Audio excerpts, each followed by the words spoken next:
Arestado ang isang kargador at market guard matapos silang mahulihan ng mga sachet ng ipinagbabawal na droga sa ikinasang drug by bus operation ng pulisya sa Barangay Mabanugbog, Urdaneta City, Pangasinan kagabi. Kinilala ang mga sospek na edad 21 at 25 anyos na parehong residente ng Barangay San Vicente sa nasabing syudad. Nasamsam sa dalawang sospek ang 4 na sachet ng umanay shabu na tumitimbang ng 5 gramo na nagkakahalaga ng 34,000 pesos. Nakuha rin mula sa mga sospek ang budol money, bag, mga cellphone at motorsiklong ginamit sa transaksyon.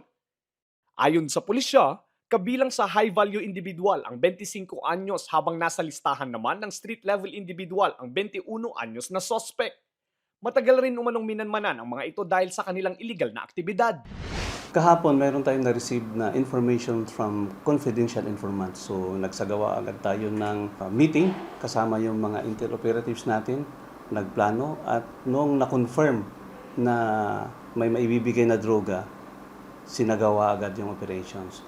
Hanggang sa nagkaroon ng bypass operation sa may Mabanugbog, sa Zone 4, at doon nakahuli yung dalawa na nakasakay sa motor. Doon sa operation natin, dalawa lang ang mga yan. Pero sigurado yan na may mga kasama ang mga to, may mga kagrupo ang mga to.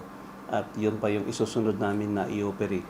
Nasa kustodiya ngayon ng pulisya ang dalawang sospek na tumanggi ng magbigay ng pahayag.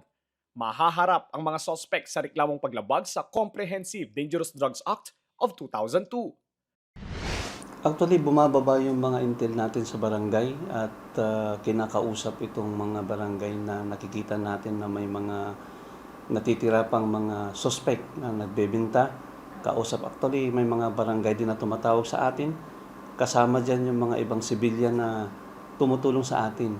Sa mga kabataan, alam naman natin na yung droga ay nakakasira sa kinabukasan. So, dapat iwasan natin ito. At ito ay magiging problema lang sa isang pamilya. Panawagan ko rin sa ating mga kababayan na pag mayroon man silang mamonitor na nagbibinta dyan, ipaalam ninyo agad sa aming stasyon para ito ay ating maaksyonan at mahuli natin agad.